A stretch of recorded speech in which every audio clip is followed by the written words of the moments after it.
What's going on, ladies and gentlemen? It is time for another video. Been quite distracted with life as we know it.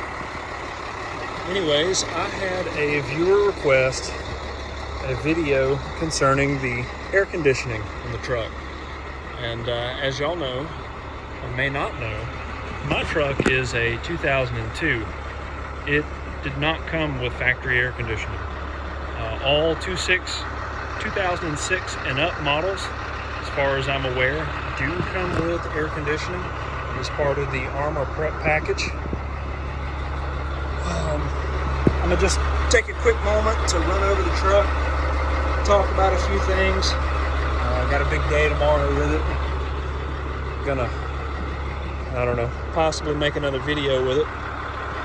But the AC kit that Oshkosh puts out for these trucks is, it's a sweet deal. That's what we're going to cover a little bit on. In just a second, I'll hop up here in the cab and talk about the controls associated with the AC and show you some interior differences, which is nothing really major.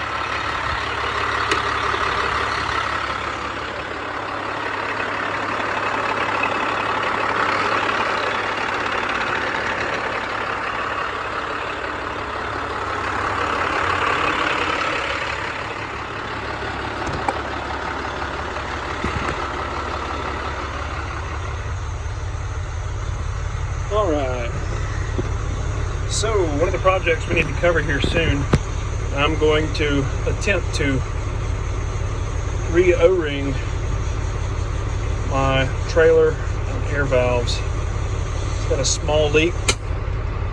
You see it goes away. I didn't have that initially when I purchased the truck. I think it's a dry rot issue from this truck being sitting out in California so much and lack of use. I mean, heck, when I got it, it had about 11,200 miles on it. So I've logged a pretty good bit. Average fuel economy seems to be about anywhere between 2 and 3 around town and about 6 on the highway. Which also, I don't drive it for fuel economy, I drive it for fun. So that may play a small part. Anyways, so when you hop up in one of these trucks, AC versus a non-AC truck, you're not going to notice anything special other than an AC equipped truck will have a on and off switch for the compressor. Otherwise, the speed for the blower motor, the blend door, and the recirculation or fresh air and feet or defrost is pretty much identical. I mean, there's no difference between the two. But where it comes in, a Oshkosh AC kit will actually come with a brand new distribution head. Looks the same as a non-AC truck. You can actually see the difference in the fade here. And if you look really closely, it's like a black wood grain. You know, it's like having an XLT Lariat. But so here is the air box where the evaporator and heater core is housed. They're pretty much identical. Most of the kits that you're going to find is older, so this gasket right here for this flap door for shutting off recirculation, just about guaranteed is going to be crumbling and falling apart. I work in HVAC, so I just used a little bit of foam tape on there, took care of it pretty easily. It'll also come with a new blower motor resistor, all the wiring harness and stuff like that. Let me see. I've got my screwdriver on me. We're going to pop this open right quick. And as I've covered in other videos, it's pretty straightforward. Usually I just keep a quarter on the dash for it. But they are just 6 of these little fasteners. Pop it open.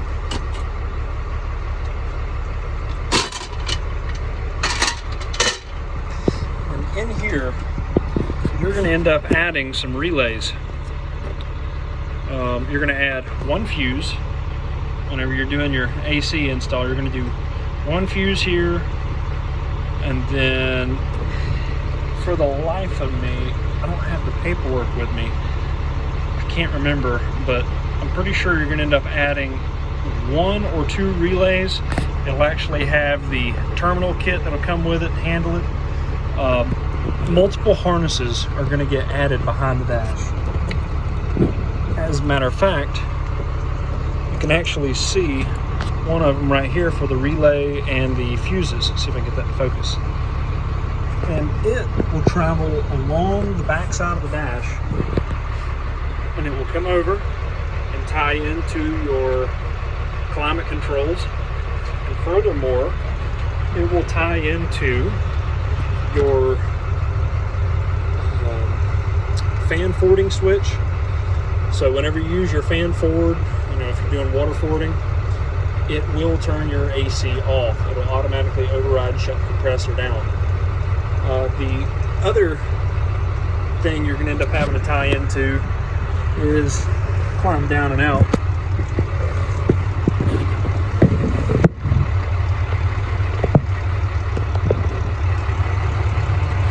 You're going to end up having to tie in this terminal right here. I don't have the number on it accordingly, but you're going to have to tie in there as part of your controls to go out and under the hood. And then you're going to also tie into the ground. You'll notice on these trucks, you'll find silicone type material over every connection for anti-corrosion, and there is a good purpose behind that. As you can see, my stuff may not always be the proper color, but I definitely take the time to cover up everything that I touch. It's just that extra step that kind of goes above and beyond. Let me yank that little fire extinguisher. I like to call it the leg mangler. Can't tell you how many times I've cut my legs up on this thing. Let me yank that out and actually put a better fire extinguisher in here, or I possibly might hang it off the back of the cab. My truck was a tank support, part of a tank support unit. So I actually have the old infrared controls. I pulled the infrared lights off the truck but left the control box behind. I guess maybe it was too much work to just snip the wires and yank out. Shut this thing down.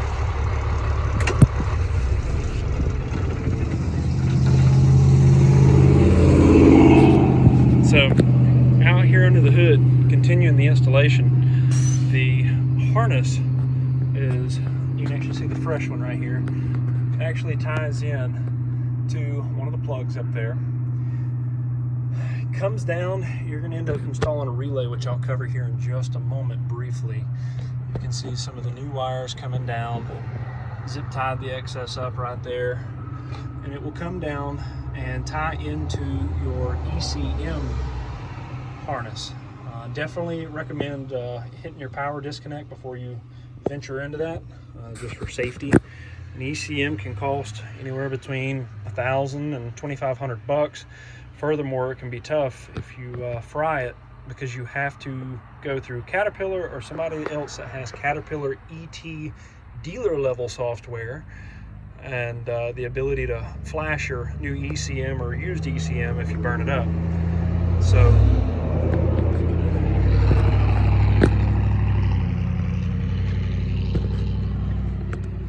over here you have a couple of drain lines. I figure I'm probably going to get me a strap them up like so they can drip down. I just don't like them dangling. I like to try to keep my stuff clean. This is the blend valve for the heater core. That's all factory. Your TXV is part of the installation. You have to drill a couple of holes into your firewall. Don't hold me to it. If I remember correctly, they're 1 inch. You're going to plug off one of the older holes, drill this hole, and then you'll end up, pretty sure that one got drilled out as well. I'm going to do some fresh silicone and sealing around that just for giggles, keep bugs and other undesirables out of the truck and cut down on heat and cold intrusion, which, you know, these trucks are pretty tight compared to old 939 series or a M35 deuce and a half. They're pretty tight inside, so that's a perk. I still need to put my inner shielding back in. It's not really an issue right now because I don't do much off-roading, as I'm still getting around to replacing my seals on all 6 wheels. It's been a matter of time. That's why I haven't spent much time making videos for y'all. You also, as part of the kit, you'll have a standoff bracket, and you'll have your receiver dryer. And over here, you have your condenser that gets installed. Like I said, this is all a nice bolt-in kit. Every bit of hardware is supplied.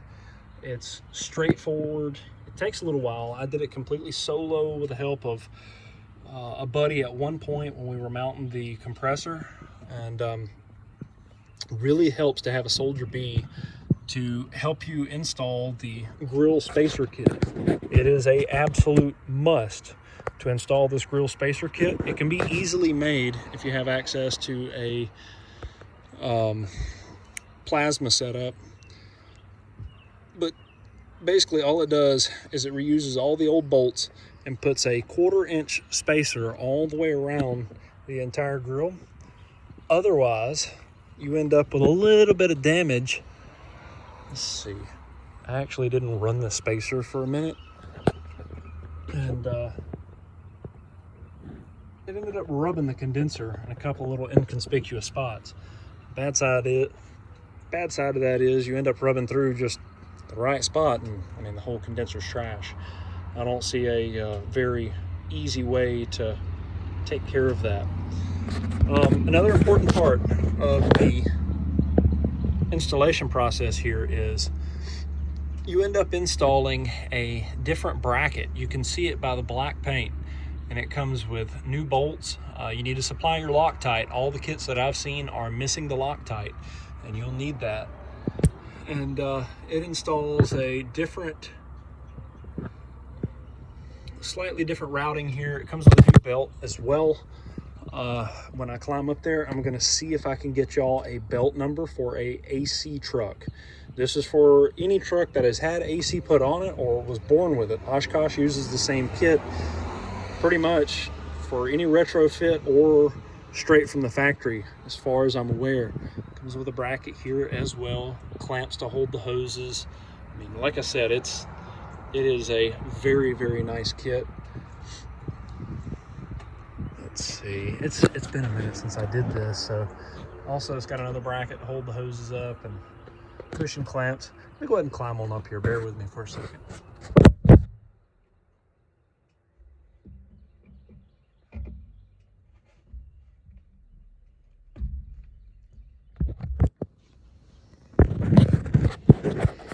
So here is a overview.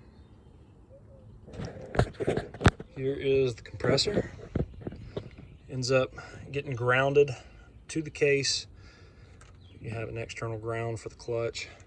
I believe power is supplied to the clutch at all times, and then it completes it by sending it a ground. I'm still having issues with the AC as far as works great, cools off wonderfully, stay pretty comfortable in the truck. But my single biggest complaint is the pressure switch. Mine never cycles the fan like it's supposed to, the cooling fan. So if I leave it running, eventually it will blow off the entire refrigerant charge through the pressure relief valve on the back right here. It's not pleasant. This gap in between the hood and the cowl absolutely covers your entire windshield. I believe this is a problem unique to my truck. I'm gonna have to review the entire ECM wiring. I've been speaking with the guys at Oshkosh. We're making some progress on it, but haven't completely solved it. I will make an entire video concerning that in the future when I do get the problem resolved. Anyways, so harness coming off the dryer and the compressor comes up per Oshkosh's information, comes up, gets zip tied in, goes across. I mean, you can run it over here if you need to, but there is your TIM module for anybody that is familiar with that. It's for your onboard diagnostics. You come down, you end up adding one wire to that terminal there, and then you'll end up adding a relay. I put mine inside of the hood stop support. And let's go ahead and climb on over.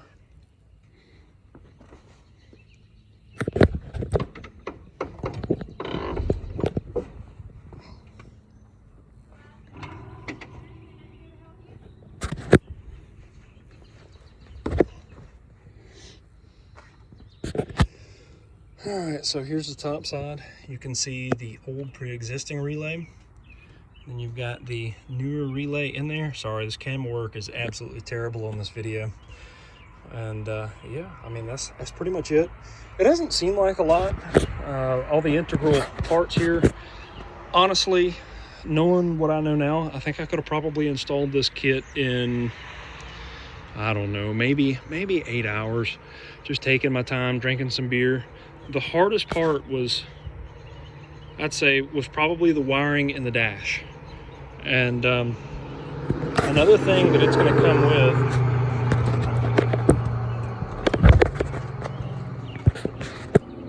that was kind of optional, but I ended up doing it anyways. It will come with a new fresh air intake grill. I replaced mine because a couple of these were bent and broken. It's aluminum, it's very fragile, be careful with it. But they've got these little rivets. You end up taking a center punch, go right there, pop it through. As soon as you pop it through, take a drill bit, just a little bit bigger than that, drill it out, go around all of them like that, and that plate will fall right off. Definitely recommend taking the time to put a little silicone around the edge. I'm probably going to clean that up and do that. And that's optional. If yours is in good shape, you really don't have a reason to replace it, although there is a gasket behind it that it does come with. Here's a little better view of the underside of the pot with the heater core and all of that. So that is a perk here. When you install a kit, it does come with a brand new heater core. It comes with the evaporator and everything. It's TXV fed. It's not capillary tube or orifice tube or anything else that could aggravate you with problems. So this TXV is adjustable. It doesn't cover it in the instructions, but you can actually dial this thing in on the flow. And something that the manual covers that I need to address is the rust. I need to take the time to neutralize that and hit it with some primer and paint just to keep the corrosion down and make it easier to disassemble in the future if I ever need to. But anyways, guys, that is all for today. I will cover more in a video here soon. I know y'all are anxiously awaiting some off-road videos, and that will come. Till next time, see ya.